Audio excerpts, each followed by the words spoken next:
But what I pointed out when this happened is, don't you think that maybe some of the frustration of the last year has anything to do with this? Kind of Congress slow walking the stimulus payments and saying that they have to pack in money here or there for these other special interests, otherwise they can't pass the bill.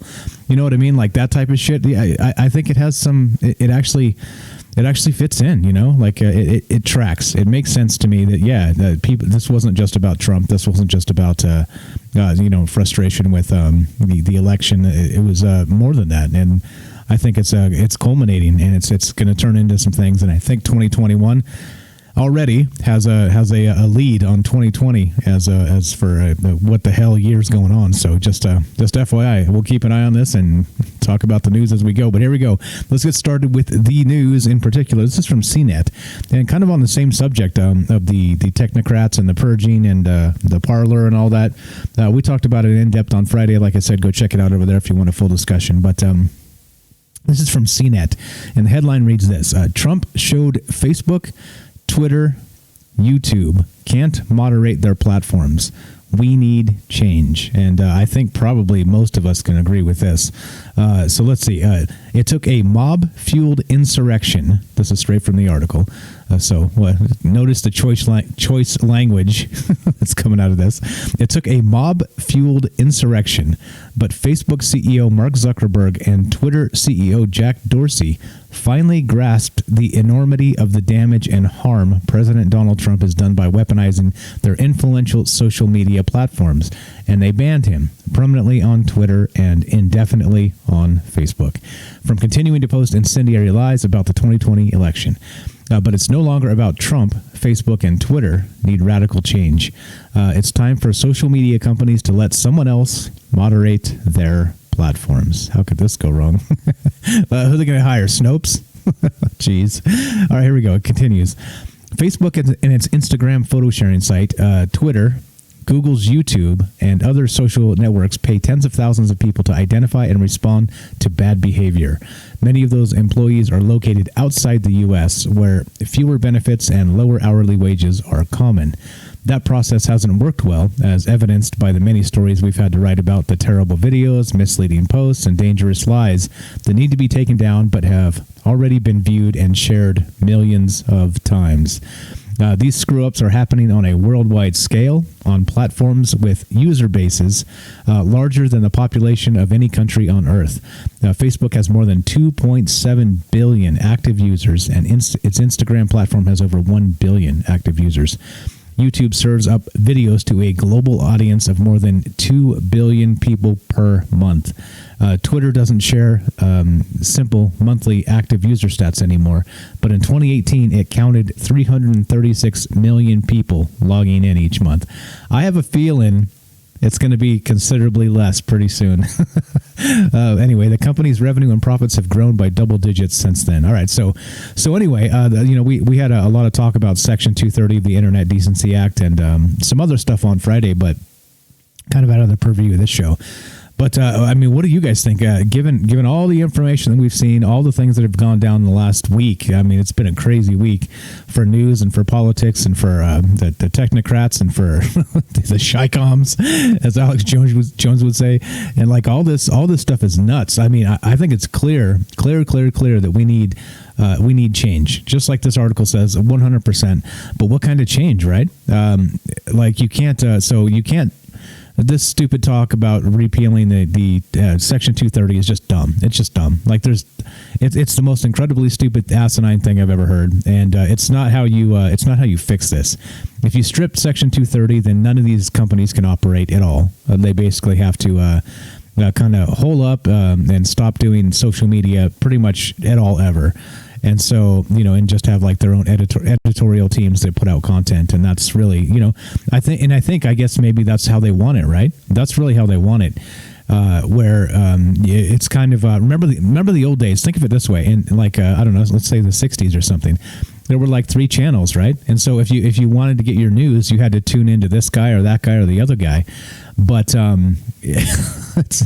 I think this attack on this Section 230 is part of that. So there's too many people like me. There's too many people like you out there. There's too many people that care about this and don't want to be fed the mainstream lies, right?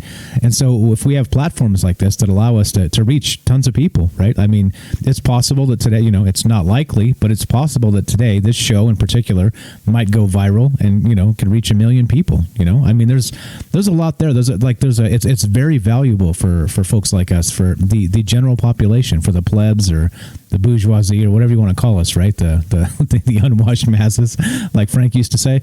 But it's I don't know. Again, so what do you guys think? What kind of change do you think needs to be implemented on these companies here? Because clearly they cannot police their own content, because this is what happens, right? They've got a ridiculous left-leaning political bias, which is fine. I mean, if you want to be brainwashed, that's fine. Just like a right-leaning, like super hard right is also brainwash. It's the same. It's just a different team, team A, team B, red, blue, whatever you want to call it. But anyway, what kind of change do you think is necessary? And we'll continue talking about this, because this conversation is not done. This is one of those situations that's going to continue festering. It's going to get worse and worse.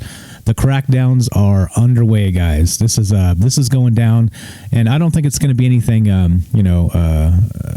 What would you say? Like pack up the kids and the bullets and the food and take off type of situations. But I think things in the next couple months are going to get pretty dark here with digitally speaking.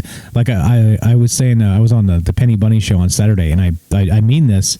I think it's unlikely that a show like this lasts throughout this year, throughout the end of the year.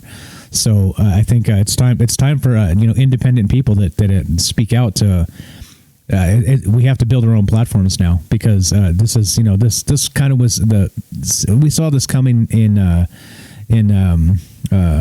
before the election. It kind of the writing was a little bit on the wall when they started coming after particular radio hosts like Clyde Lewis and things like this. But I think now, if you want a platform, I think you're gonna have to build it yourself, and that's a little bit terrifying, right? And so people say there's no free speech implications and all the rest of this, but there's censorship for sure, 100%, no doubt. So anyway, back to this article just real fast. So what are they going to do? They're going to hire Snopes or like PolitiFact to fact check. Oh yeah, that'll fix everything, right? Anyway, all right, back to more technocratic bullshit. Let's go to this. This is reported by Business Insider, and we talk about China quite a lot on this show. For many reasons, and this one is one of the reasons why. We always say that I've always maintained this, that the new world model of government is going to be based on the Chinese model, and everybody kind of wants to adopt this, whether they're admitting it or not. Like most of these countries are very envious of the full spectrum control that the media, that China has on its billions of people. And so once you lock it down with the social credit scores and the surveillance technology, I think the United States would find that very handy, don't you? I think so. So let's see as they try and implement that this year. Anyway, Mark Zuckerberg, right from the article here, Mark Zuckerberg is copying the tactics used by China's tech industry to try and beat China's tech industry. Yeah, right? You catch that? Let's read some of this. If you manage to sneak behind the Great Firewall, which encircles China's internet, you're confronted with an oddly familiar environment. The Chinese internet looks similar, if not more developed, than the rest of the world's. But there are a few key differences. You won't find YouTube, at least not officially, through virtual private networks. VPNs, virtual private networks, enable people within China to access it, but you will find a raft of homegrown competitors that look awfully like the world's biggest video sharing website. You won't find Twitter, but you will find Weibo, which looks similar.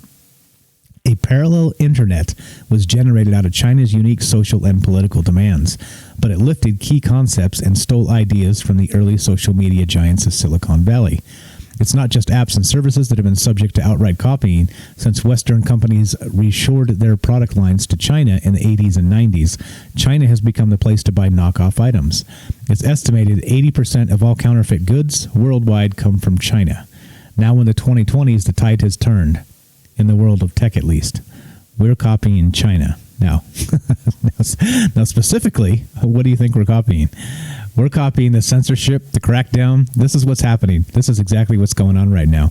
And so think about that. If you have a state-sanctioned YouTube where you're only allowed to say within a small slice of the conversation, acceptable conversation, it becomes a really small amount.